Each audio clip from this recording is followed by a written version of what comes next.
I just wanted to ask you about how Democrats could kind of reclaim this freedom and liberty. She's starting to do it. How could they reclaim the freedom and liberty mantle from Republicans? Yeah, this is something I've believed in for a long time. Going back to when I was running, I thought it was really important to talk more in terms of freedom because, people get freedom. Yes, it's important to make sure that people are free from overbearing government, which is the thing that conservatives have traditionally talked about the most. But also, government is not the only thing that can make you unfree. Mm-hmm. And good government helps make sure you're free from other threats to your well-being. The Affordable Care Act made people more free because you didn't have to be in fear of what would happen if you had a medical event.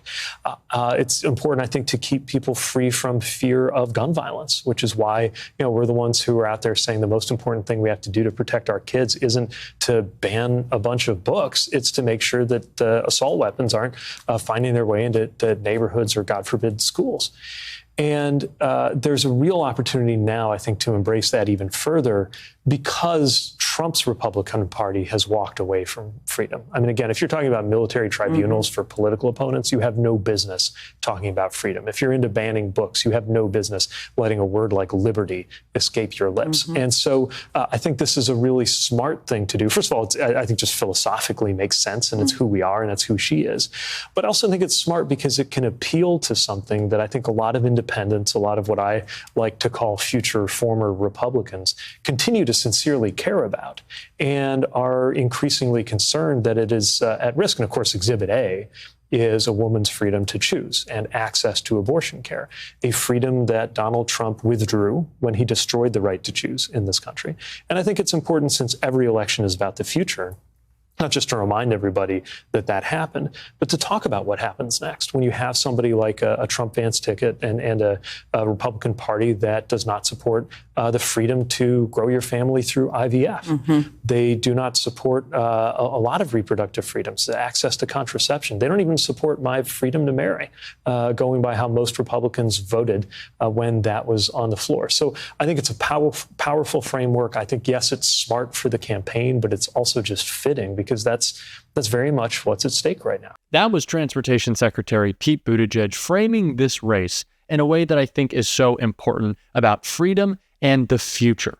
Democrats want to protect our future. Kamala Harris wants to protect our future by ensuring the hard-fought and fundamental freedoms that we enjoy now and that Donald Trump wants to strip away. And Pete Buttigieg does such a great job creating that contrast between the freedom that Democrats are fighting for, that Kamala Harris is fighting for, and the hypocrisy of the Republican Party pretending to care about freedom while they try to strip our freedoms away. And he continues to talk about that in this next clip that we're just about to get to. But before we do, I want to ask you to quickly hit that subscribe button, leave a like on this video. It really goes a long way in supporting this new and growing channel, and it really means the world to me. And like I said, Pete continues to make this contrast in this next clip, and he does so when he is asked if he would consider being Kamala Harris's vice president. Let's check it out. Let me ask you, a lot of people see you've been asked 1,000 times about whether you're going to be the vice presidential running mate, all these things, your future. I know from working for a lot of politicians that you talk about those things with your family and you consider a lot of things. I mean, you have little kids. You're happily married. You're in Michigan a lot of the time.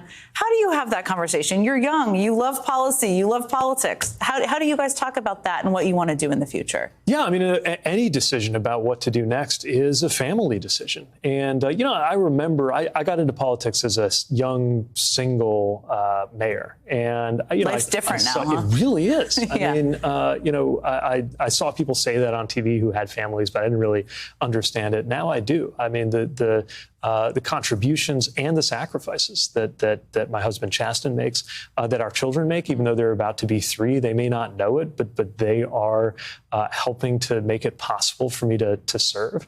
And that's a really big deal and a heavy thing and not something to be done lightly. And of course, it works both ways. On one hand, anytime you consider a demanding job, certainly a demanding role in politics and public life, you think twice about it because there's a cost. On the other hand, having kids, having a family has helped me to better appreciate what's at stake in this election. I think about, again, the simple fact that our marriage and family, that's the most important thing in my life, exists by the grace of a single vote on the Supreme Court. But I also, of course, think about our kids. Our kids, I hope and expect, will be around for the 22nd century.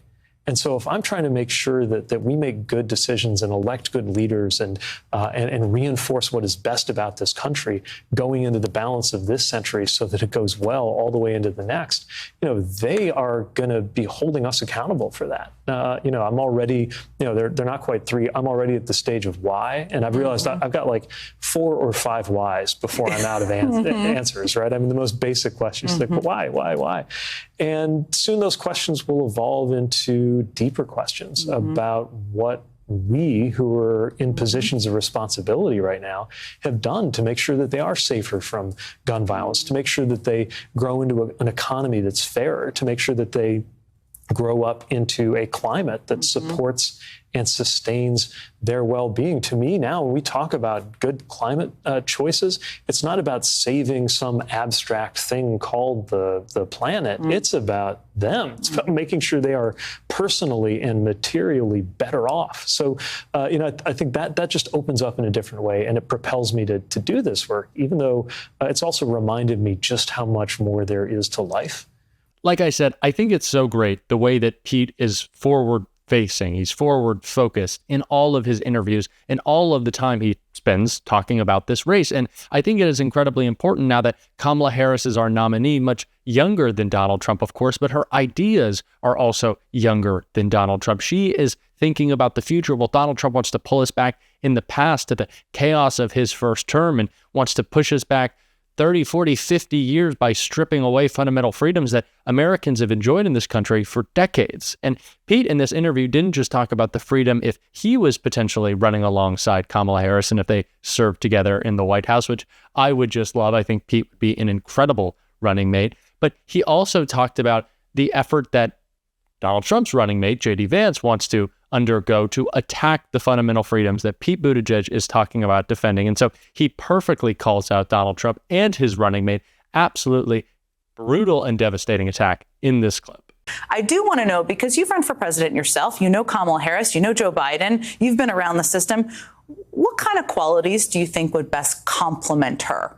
I mean, the bottom line is it's her call and she knows what she's doing. But what's great about this moment is there's an extraordinary bench of leaders in the Democratic Party, all of whom are doing everything we can to support the top of our ticket in Kamala Harris. And who knows what the exact flying formation is going to be like. But however that shakes out, I think you're going to see a lot of people pulling in this same direction in a party that, let's face it, is not always known for being extremely quick to get into alignment, to fall into line, as they say. But part of what's been remarkable about the last week, and I still can't believe that it's only been a week, is how quickly she coalesced our famously big tent party across all of its different corners to come together and rally to the cause of making sure she's the next president. No question. I also think this process of having so many Democrats out is joyful. It's what reminds people of how a lot of people get into politics for good reason. So regardless of what happens, I know a lot of Democrats, people who watched you on Fox News this morning, would love to see you on the debate stage with JD Vance. There's no question about it. You've watched him. You've commented on him. What would you love to debate him about? What topics would you love to discuss with him? Where do you start? I think, they've selected somebody who has really reminded so many Americans of why they are off-put by the turn that the Republican Party has taken in the last few years. It's not just that he said a lot of things that are weird or insulting, like the characterization of, the Democratic Party as childless cat ladies. It's also that he seems to view everything in terms of the negative. And what I mean by that is, for example, this thing about having children, I think a lot of us who have had kids would certainly say that experience opens you to a new way of thinking about the world. But he doesn't talk about it in those terms. He talks about how anybody who doesn't have kids is less than, that their perspectives have less value, which is just a really strange take. And it's not just a weird style that he brings. It's that this leads to weird policies, like his proposal that the number of votes you get in an election would be different depending on how many kids you have. I mean, I would think one person, one vote is a pretty basic, universally accepted principle in this country. But there's so many strange policy commitments he has. And so I guess what I would most want to see in that debate, whoever is at the table with him, is getting into that relationship between a strange worldview and a strange set of policies. Let's also remember his relationship to Project 2025. As you said, it's kind of amazing they put all this stuff out there. Yeah, it's remarkable. I think it's also telling that this is the first time I can remember that a comprehensive policy framework for a political party has been so profoundly unpopular that the president, the candidate of that party, has to pretend he's got nothing to do with it. Let's face it, it is definitely the roadmap for a future Trump administration. JD Vance, having him on the ticket, basically certifies that fact, because JD Vance wrote the foreword to the forthcoming book by the Heritage Foundation president. The Heritage Foundation is the institutional home of Project 2025, which means it's basically Project 2025, the book. So it couldn't be more on the nose in terms of revealing where a Trump presidency would take this country. And as Kamala Harris says so effectively, where it would take us is backward. Yeah, I mean, and the head of the Heritage Foundation was tickled pink, had a smile across his face when JD Vance was named.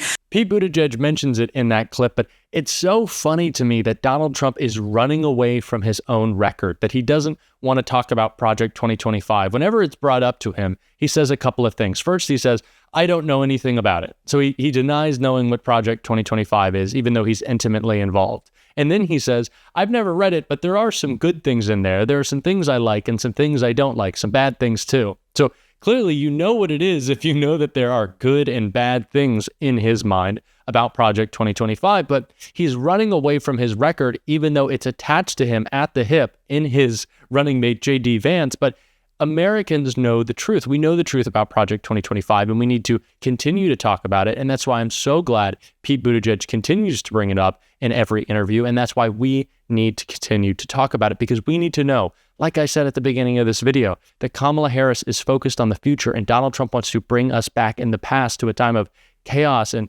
divisiveness and a time where we enjoyed fewer freedoms. And so we need to keep on calling out the Republican Party, keep on talking about Donald Trump's unpopular agenda, and make sure he cannot escape his own record. And if you want to be a part of a movement doing that, make sure, as always, to hit that subscribe button. It really goes a long way in joining this community, this new community that we are building on YouTube. This channel is just a little more than 2 weeks old, and we have already blown past 80,000 subscribers. So incredible. And that is because of you, viewer. That is because of your support. And it really means the world to me. I am so grateful for what we are building here, what we have already built. And I am so excited to continue to do it with you. And until next time, I will see you soon.